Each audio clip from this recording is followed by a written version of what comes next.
Bismillahirrahmanirrahim. Assalamualaikum warahmatullahi wabarakatuh. Innal hamdalillah nahmaduhu wa nasta'inuhu wa nastaghfiruh wa na'udzu billahi min shururi anfusina wa min sayyi'ati a'malina. May yahdihillahu fala mudilla lahu wa may yudlil fala hadiya lahu. Walhamdulillahilladzi arsala rasulahu bil huda wa dinil haqqi liyudhhirahu 'ala dini kullihi wa kafaa billahi shahidan. Walhamdulillahilladzi hadana li hadza wa ma kunna linahtadiya laula an hadana Allah. Asyhadu an la ilaha illallah wa asyhadu anna Muhammadan 'abduhu wa rasuluh. Allahumma shalli wa sallim ala Muhammad wa ala alihi wa ashabihi wa tabi'ina ajma'in. Qala Allah ta'ala a'udzu billahi minasy syaithanir rajim. Ya ayyuhalladzina amanu taqullaha haqqa tuqatih wa la tamutunna illa wa antum muslimun. Wa qala Rasulullah sallallahu alaihi wasallam ittaqillaha haitsu ma kunta wa ati sayyi'atal hasanata tamhuha wa khaliqin nasa bi khuluqin hasanin. Wa qala fi haditsin akhar ala wa inna fil jasadi mudghah idza salahat salahal jasadu kullu wa idza fasadat fasadal jasadu kullu ala wa hiya qalb. Amma ba'du.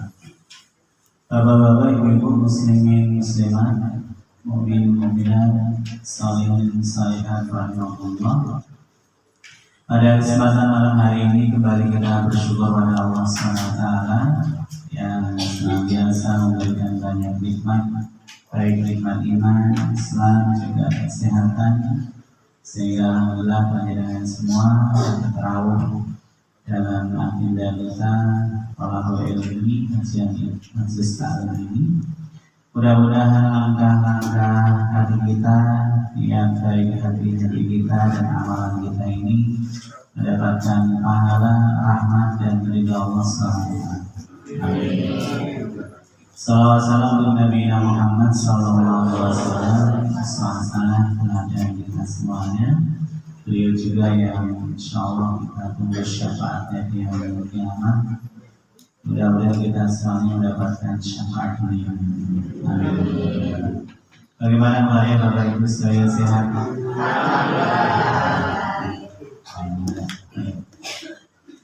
Kita akan melanjutkan kajian kita dari kitab Tazkiyatun Nufus kama yuqarriru ulama salaf. Dan kemarin kita sudah membahas dari 4 racun hati. Yang pertama fudulul kalam, banyak bicara. Kemudian yang kedua fudulun nazar, banyak memandang. Ini yang sudah kita pelajari di pertemuan-pertemuan sebelumnya. Dan malam hari ini kita akan konsentrasi di racun hati yang ketiga, fudulul ta'am, atau banyak makan.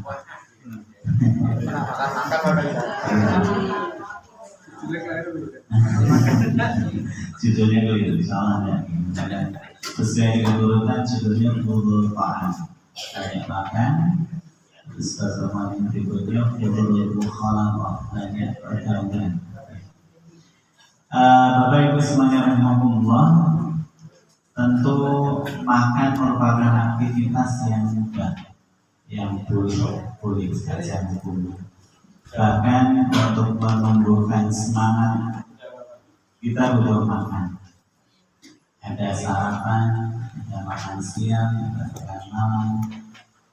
Kalau di dalam kitab Minhajul Muslim itu di antara manfaat makan itu untuk menegakkan tulang-tulang kita, untuk menyehatkan tubuh-tubuh kita, sehingga bisa lebih tegak, bisa lebih semangat di dalam ibadah ataupun bekerja.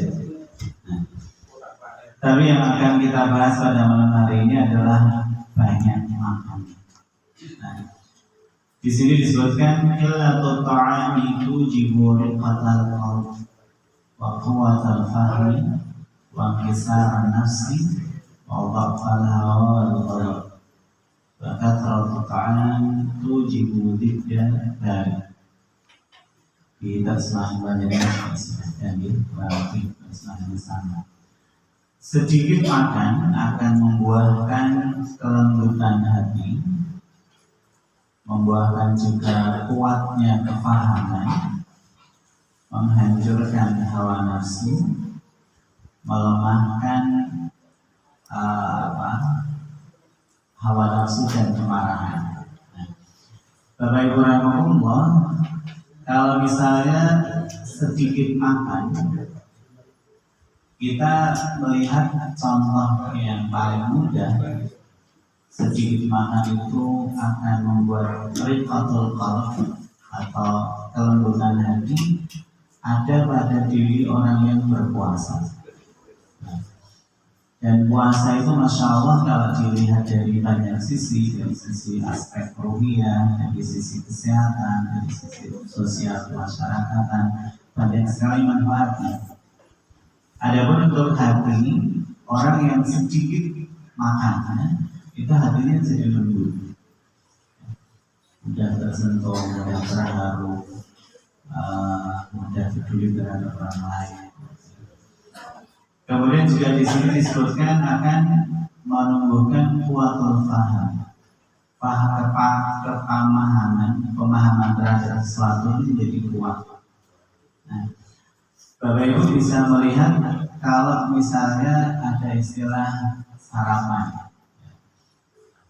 Kalau anak-anak yang masih sekolah, SD, SMP, SMA, kemudian kuliah, sarapan ini menjadi penting karena kalau lapar sulit konsentrasi.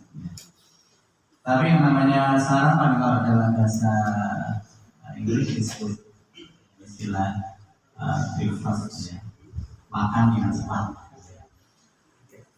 Orang-orang Jawa juga bilang sarapan itu gongo sarap, artinya jangan banyak-banyak. Anak-anak kalau pagi hari kalau diberi makan porsi seperti makan siang, maka sekolahnya akan ngantuk, akan susah olahraga, nanti malah sesek sudu gitu ya. Atau kalau yang makan kebanyakan di kelas malah ngantuk. Jadi makan sarapan itu sedikit tapi penting gitu. Meskipun sebagian orang ada yang tidak membiasakan sarapan,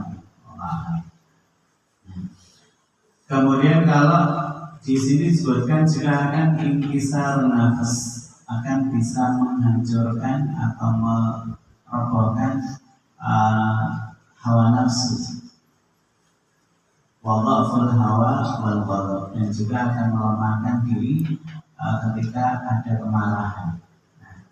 Bapak Ibu, setiap orang itu bisa marah, walaupun cara marahnya juga berbeda-beda. Ada orang yang kalau marah diam, dari pagi sampai sore dia nggak ngomong gitu. Atau dari pagi sampai malam dia nggak ngomong sama sekali. Jadi saya marah. Tapi juga ada kalau yang marah itu justru malah bicaranya banyak sekali. Ada yang kalau marah malah teriak-teriak, gerak-gerak, tunjuk-tunjuk muka orang. Ada yang kalau marah nggak bicara. Orang yang kemudian dalam keadaan perut kosong, untuk marah itu kan butuh energi, butuh tenaga. Nah, orang yang makannya sedikit maka akan terjebak dari marah.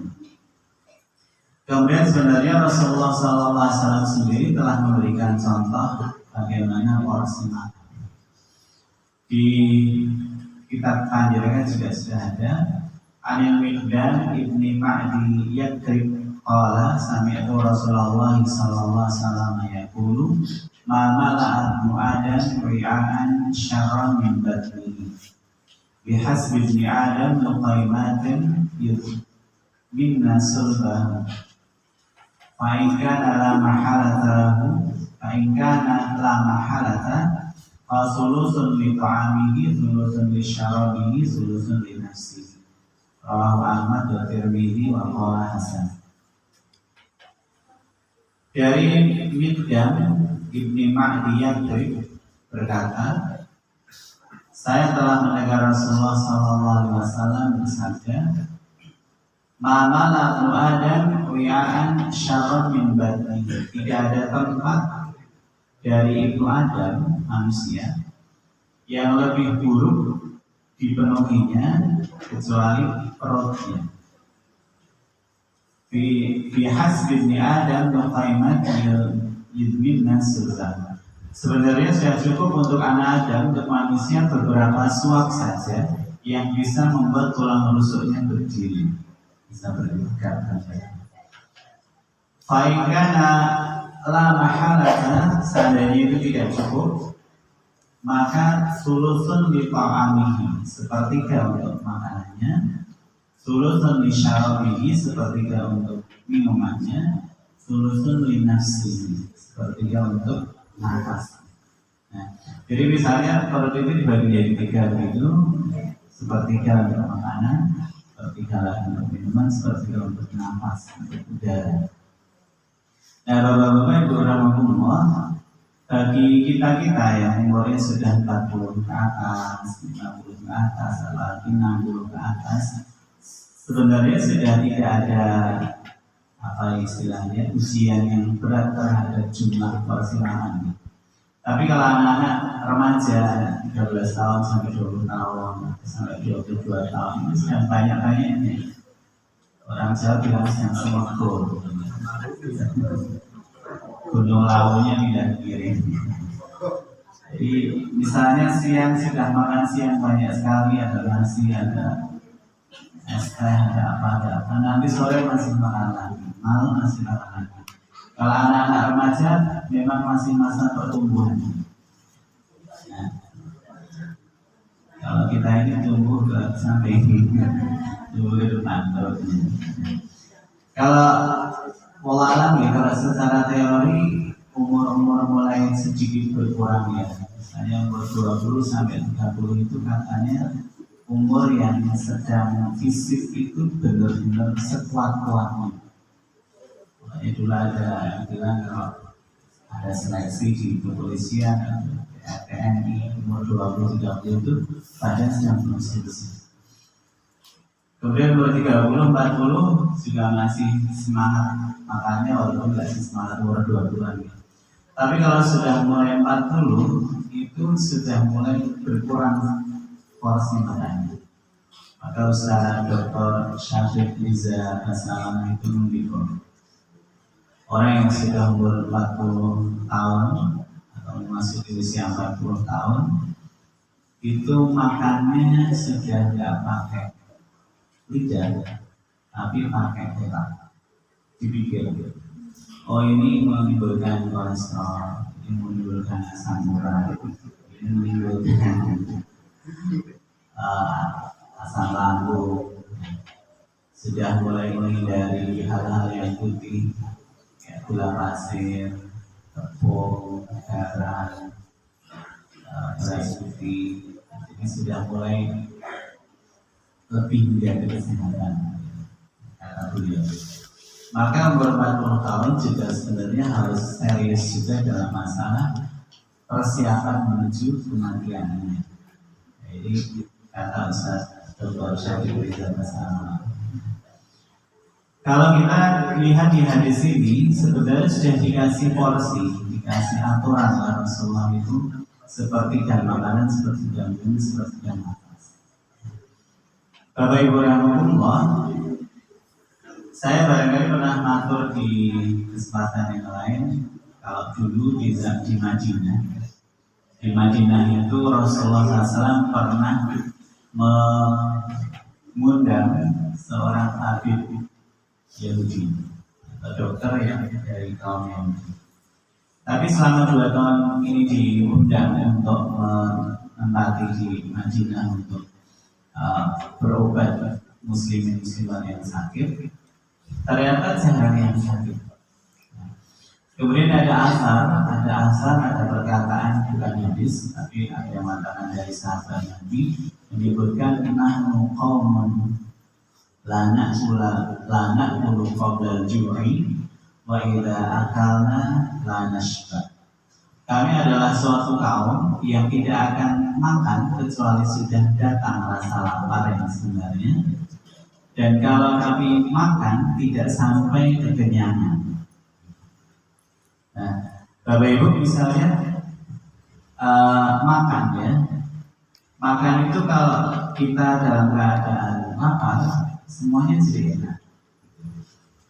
Saya cuma ada nasi putih karena kayak saya kemarin ini lagi lapar gitu ya, ada nasinya hangat, kemudian goreng-goreng terus sambal, itu aja saya enak.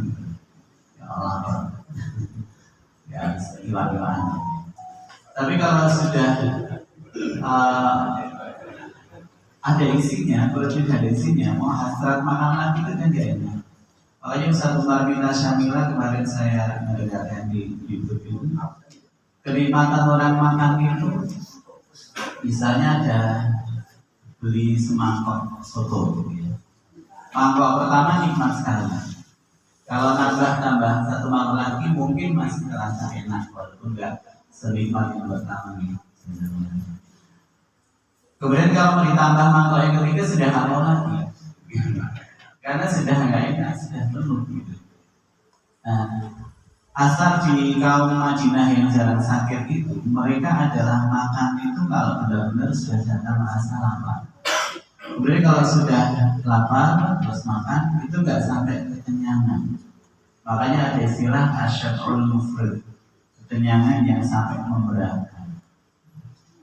Saya pernah isi di daerah Buku Botolangan, kemudian buka masuk bersama. Saya ngajak salah satu santri, dia ikut saya sebesar sana. Sebelum maghrib pengajian dulu sekitar 40 menit, kemudian nunggu azan maghrib, langsung makan, jadi syahadat makan. Dan setelah maghrib ternyata nasi kotaknya masih banyak. Ambilnya bilang, Ustaz makan lagi ya Ustaz, masih banyak. Enggak usah, kalau mau sambil saya sambil yang saya kasih nasi kotak, kamu makan lagi nggak apa-apa, saya punya. Nah, kemudian ternyata setelah tarawih, saya manggil dulu kakak saya, ada barang yang harus diambil di daerah Buku Boto. Ternyata di rumah kakak saya itu kakak saya sudah menyiapkan makanan juga. Mungkin ya kalian saya itu kok sesuatu mas, maaf, tak di sayur baik. Sama di sayurnya aja. Dengan santri yang saya ajak itu sama kakak saya sudah langsung diambilkan nasi dan macam-macam karena dimakan. Nah, setelah selesai makan, santri saya bilang kita pulang sebentar saja. Jadi dia nggak kuat gitu. Kayak mau berdiri itu kayak keberatan gitu. Kenapa? Saya punya nanti. Jadi mau nolak pekiwu antara pekiwu dan pekiwu. Nah, Bapak Ibu rahimahullah, ini rahasia sehatnya orang Madinah ini. Kalau makan nunggu rasa benar-benar lapar, kemudian kalau sudah makan ini nggak sampai kenyang, maka insya Allah akan menjadi sehat secara porsi. Nah sekarang kalau kita lihat seperti tausiahnya Ustaz siapa ya di YouTube.com itu ya, ujian orang makan zaman sekarang ini sebenarnya untuk usia-usia kita ya, usia kita sekarang ini misalnya 40-50 ke atas, sebenarnya bukan pada porsinya, tetapi pada menunya dan juga cara makannya. Bapak-bapak, ibu-ibu, kita lihat orang sekarang makan itu menjadi acara atau agenda yang subhanallah ya, sepertinya sesuatu yang menarik sekali. Padahal kalau di zaman salafus saleh, zaman salaf dulu, ulama-ulama terdahulu dari tabi'in, apalagi zaman Rasulullah SAW, ya, makan itu sesuatu yang sebisa mungkin disembunyikan. Artinya orang itu diusahakan lebih banyak makan di dalam rumah masing-masing, menjauhi makan di luar. Nah, seperti para ahli hadis, para perawi hadis itu dianggap cacat kalau sering makan di luar. Nah, periwayatannya dianggap cacat kalau dia sering makan juga. Atau perawi hadis itu kalau bepergian tidak pakai tutup kepala juga dianggap cacat. Jadi apalagi lupa hafalan kan, tambah cacat lagi. Walaupun makan di luar berubah boleh-boleh saja. Tapi kalau ada ulama zaman dulu, zaman salafus saleh kok sampai makan di warung di luar itu seperti aib. Dan sedangkan kalau zaman kita sekarang itu subhanallah, makan itu kalau dulu cukup berdoa terus makan gitu. Sekarang berdoa terus dipoto terus baru makan gitu. Atau misalnya kata beliau di YouTube juga itu sebenarnya orang makan itu sekarang tidak hanya menikmati makanannya, tapi menikmati apa yang di depannya. Sampai ada orang nyari rumah makan yang depannya sebenarnya itu. Ada orang yang nyari rumah makan yang depannya jalan berkelok-kelok kayak tawanan gitu. Ada orang yang makan itu sambil lihat TV. Ada orang yang makan sambil buka WA, sambil baca majalah, sambil lihat apa. Dia tidak menikmati makanannya, tapi menikmati sajian selain makanannya. Atau ada orang yang memang dia itu makan itu ngajak teman supaya bisa ngobrol, sehingga makan itu juga diajak. Makanya kita lihat ya, kalau ibu mungkin pernah bersama siapa itu Dewi Bugis. Dewi Bugis itu kan dari berat badan 125 sampai tinggal 50 berapa. Itu kan kalau makan itu seperti ngobrol sama makanannya gitu. Walaupun saya juga nggak sepenuhnya setuju gitu. Jadi kalau misalnya dia mau makan itu mau minum, dia pegang dulu. Ya Allah, terima kasih. Hari ini Engkau telah memberikan saya nanti mudah-mudahan sehat. Nanti makan buah juga dulu. Ya Allah, ini buat semangat. Terima kasih. Alhamdulillah baca hari ini. Nggak sampai seharusnya kayak gitu juga sebenarnya. Tapi dia benar-benar menikmati makanannya itu, karena setiap makan itu tidak disambi yang lain. Kalau bapak ibu kok makan sambil buka WA, makan sambil baca buku, makan sambil nonton yang depan, itu tidak menikmati makan. Dan menurut Herbalis itu adalah kesalahan dalam makan. Kalau makan itu nikmati makanannya, ingat kalau ini dari Allah SWT, terus disyukuri, dinikmati, makan tersebut. Karena saya pernah mengikuti kuliah Herbalis ya. Targetnya sebenarnya jadi bisa bekam gitu, teman saya malah nggak saya bekam. Ada kesalahan-kesalahan orang makan. Misalnya kesalahan orang makan di zaman sekarang itu adalah tajim, tidak menikmati makanannya. Jadi menikmati WA-nya, di lingkungannya, pemandangannya, obrolannya, atau TV-nya, ini kesalahan. Terus kesalahan yang kedua itu kesalahan dalam memilih menu makanan. Misalnya kita mau merancang badan kita mau sakit apa itu bisa. Kalau memang pengen kanker, silahkan rajin protein, makan protein yang ditambah, yang ditambah kecap. Itu akan menciptakan kanker. Kalau pengen menciptakan asam urat, silahkan makan protein yang digoreng, yang digoreng sering banget, nama-nama tidak sabar. Atau kalau pengen menciptakan penyakit-penyakit apa itu dari makanan itu bisa dalam jangka sekian lama. Kemudian juga kesalahan orang dalam makan itu tidak mengunyah dengan baik. Kata Herbalis, orang yang mengunyah itu kurang lebih 30 kali kunyahan sampai lembut sekali baru ditelan. Apalagi yang daging-dagingnya. Dagingnya belum sampai 10 kunyahan tidak tolak sendiri. Jadi coba kalau Herbalis 30 kunyahan, di mama ibunya sampai lembut banget baru ditelan. Saya lihat di dokter itu 2 menit, satu suapan 2 menit. hampir sama. Kita ngomongnya belum sampai 10 kali sudah terulang. Kemudian juga kesalahan makan itu makan buah setelah makan nasi. Orang Jawa bilang gedang, digeget saat hari makan. Padahal menurut herbalis, menurut dokter, makan buah pisang misalnya bagusnya 1 jam sebelum makan nasi. Sudah salah gitu. Apalagi kalau sudah makan, minumnya teh manis, salah besar. Kalau sudah makan itu bagusnya tidak langsung minum, 1 jam kemudian baru minum kan gitu. Tapi siapa yang misalnya sarapan jam 6, jam 7 baru minum. Jangan jam 12 siang, jam 1 baru minum. Serot ya. Kayak gitu sekilas tentang porsi makan.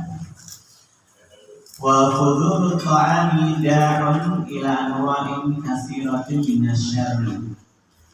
Fa innahu yuharikul jawari ila ma'asi wa yusqillaha minat ta'ati wal ibadah. Wa hasbuka bihadaini syarah. Di sini disebutkan, dan banyak makan itu akan mengarahkan kepada beragam macam atau bermacam-macam keburukan. Banyak makan itu akan menggerakkan anggota tubuh kepada maksiat-maksiat dan memberatkannya untuk ketaatan dan ibadah. Kalau sebelum tidur makannya banyak sekali, bakalan susah untuk bangun tahajud. Tapi kalau tidur sebelum tidur kok lapar, sisi anjing orang lagi. Ya iya, jadi orang gitu. Tapi walau ya kalau teorinya ya paling nggak 2 jam sebelum sehari. Misalnya sebagiannya sehari jam 10, jam 8 makan nasi dulu. Tidurnya jam 10, setengah 8 makan nasi dulu. Tapi jangan setengah jam sebelum tidur makan dulu. Akan memberatkan kinerja organ pencernaan, juga susah bangun. Atau misalnya makan siang banyak sekali, maka nanti bisa bablas, nggak ingat ada rasa. Jadi kalau teman makannya banyak, kemudian akan membuat berat dalam beribadah, ya, dalam ketaatan kepada Allah dan ibadah. Kalau badan kita kenyang, kenyangan, mata menjadi ngantuk, kemudian aras-arasan, maka melakukan ibadah-ibadah juga akan terasa lebih sulit, ya, lebih berat.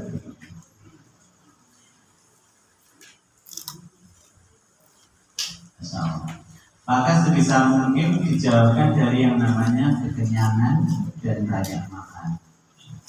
Sekali lagi kalau Bapak Ibu, insyaallah kita yang 40 atas kan sudah enggak. Yang mungkin 30 ke bawah anak remaja yang di sini. Wa qala ba'du salaf kana syababun yata'abbaduna min bani Israil. Fa idza kana fadruhum qama 'alaihim qa'imun faqala la ta'kulu katsiran wa tashrabu katsiran wa tanamu katsiran wa tahsuru katsiran.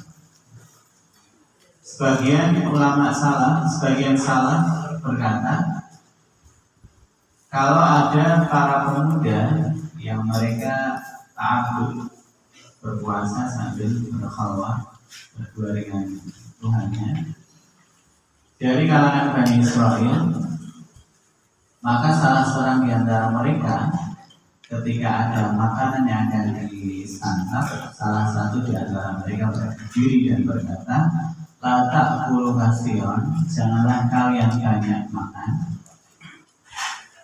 Fatashrabu katsiran, pasti kalian akan banyak minum. Fatanamu katsiran, dan kalian pasti akan banyak tidurnya. Fatahsuru katsiran, dan banyak ruginya. Jadi ini rangkaian, orang banyak makan pasti nanti banyak minum. Orang yang banyak makan banyak minum, ngantuk banyak tidur. Banyak tidur ya banyak ruginya. Sudah kayak rumus gitu. Nah, Bapak Ibu rahimahumullah, kemudian pola lampi sholat, mungkin bapak-bapak yang jauh lebih sepuh dari saya, ibu yang lebih sepuh dari saya lebih ngerti pola lampi sholat. Ya, kalau saya baca di sejarah dulu orang Indonesia itu sebelum dijajah Belanda itu aslinya makannya hanya 2 kali, makan siang dan makan malam. Ada yang mengatakan begitu. Kemudian orang Belanda datang mengajari sarapan, dan orang Belanda datang juga mengajari tidur siang supaya tidak produktif. Jadi antara jam 2 siang sampai asar diajari tidur, anak-anak kecil juga diajari tidur siang. Katanya itu warisan Belanda. Olah kalau saya salah bisa diluruskan.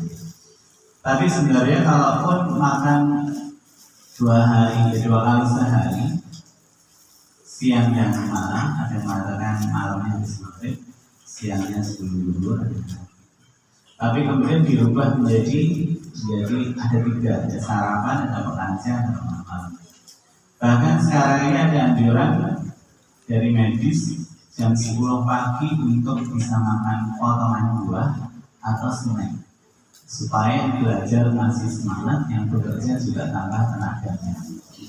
Berarti kan ada sarapan, ada snack jam 10 pagi, ada makan siang, ada makan malam, ada 4 kali makan, ada anjuran tersebutnya.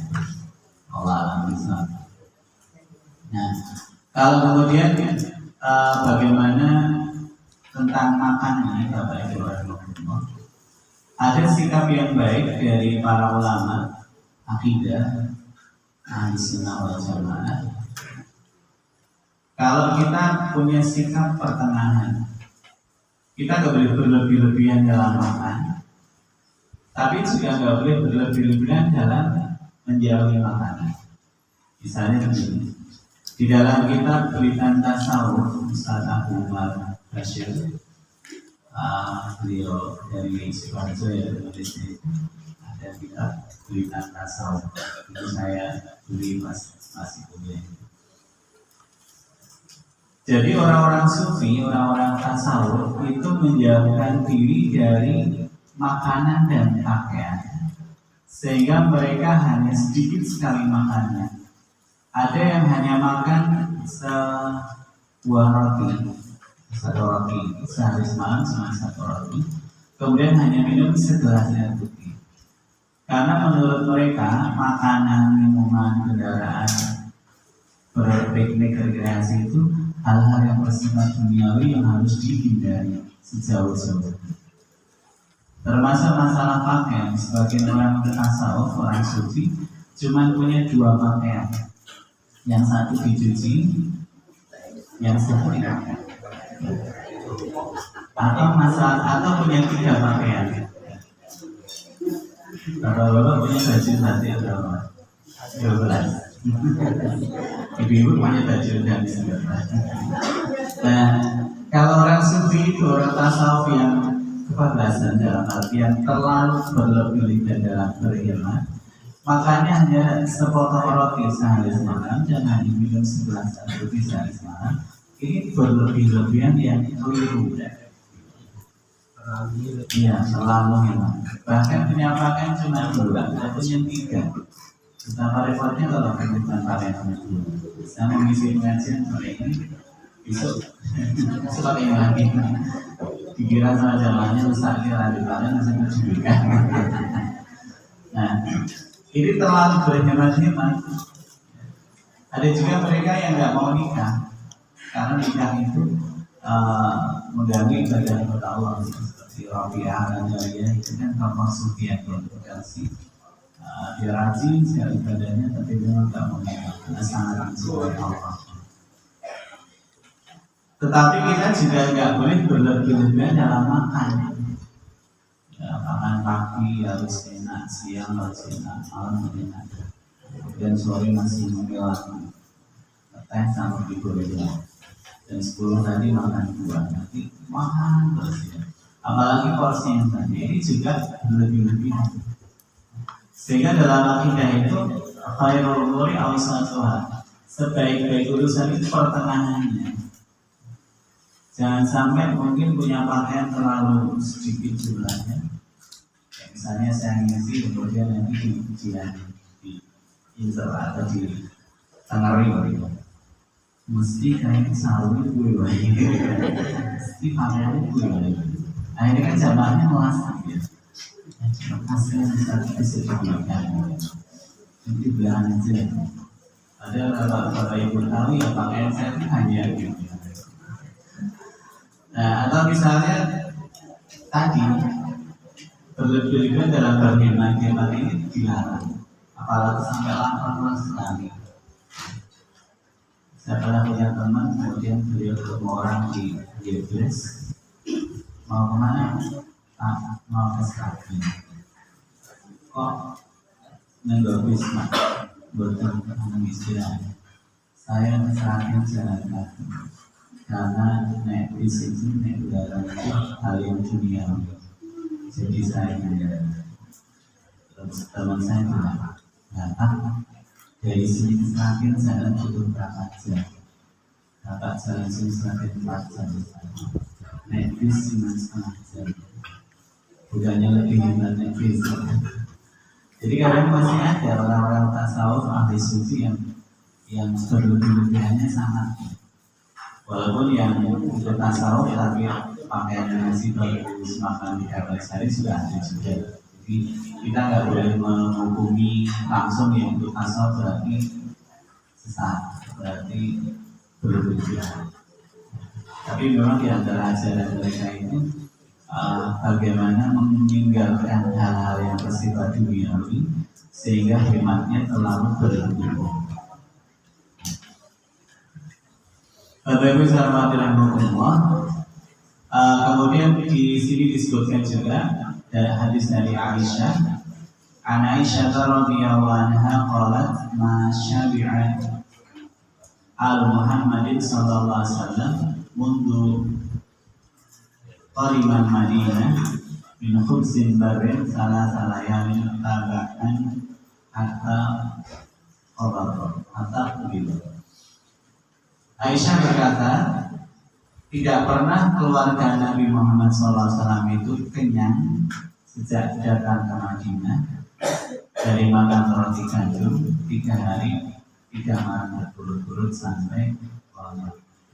Artinya Rasulullah SAW itu juga orang yang dalam masalah makanan itu tidak sampai kekenyangan, tidak sampai berlebihan.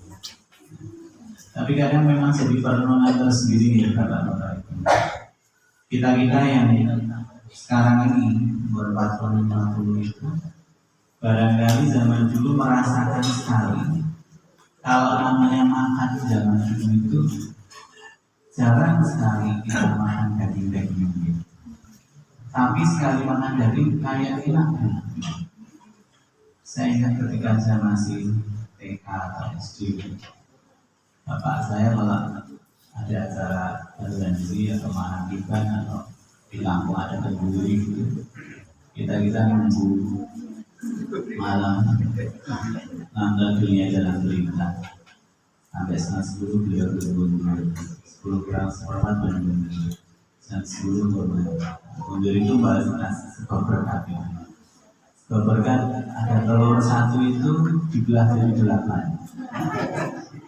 Anaknya saya bersyukur bagi satu-satu. Terus yang dodol mentok itu disuir-suir. Jadi 8 juga. Biasanya ibu saya ngalah. Yang penting anaknya sebab itu enak ya begitu. Kemudian makan daging itu bisa dihitung setahun itu paling masih Idul Fitri aja. Makanya ada orang ikuan yang ada. Entah zaman dulu itu orang tua kita memang benar-benar hebat atau kahanan saat itu serba susah gitu. Sehingga makan daging itu sangat jarang. Nah, saya pernah misi di satu tempat, terus diulai roti, terus diulai ilmu penuh itu. Saya bawa pulang ke rumah, Anak-anak saya tuh gak gumon gitu, tidak cuma nyuruh gitu kayak gini kok. Beda banget gitu. Anak sekarang bisa makan seminggu ayam berapa kali, telur berapa kali, susu juga buatan bahkan tiap hari gitu. Sehingga rasa makan ayam itu sudah jauh beda gitu, nikmat zaman dulu. Karena banyak yang nggak sehat lagi, ayam potong apa. Awal-awal saya di sini dulu di Mojosongo ini jualan ayam potong cuma satu ya, termasuk waktu itu. Dan sekarang dari itu sampai sana ada 8 orang jualan ayam potong gitu. Ini masya Allah ya, makanan. Nah Bapak Ibu, orang-orang di zaman sekarang, bapak-bapak muda, ayah-ayah muda zaman sekarang ini, mungkin umurnya ya 40 tahun itu, hidupnya serba kemudahan, serba diberi kemudahan sehingga untuk ngajak anaknya berhemat itu malah jadi susah. Ibu saya bilang, Bu zaman dia ini bisa gendong bayi, gendong anak, hamil, nyuci di pinggir sungai, habis itu diblok satu, macam-macam. Nah, saya ini mantu-mantu saya ini sebelum kompor gas, dispenser, kulkas, panas trikol gitu, males aku masak sampai warung, apalagi sekarang tinggal pakai handphone. Dan sehingga anak-anaknya mau diajak dulu, diajak sederhana, ya bisa.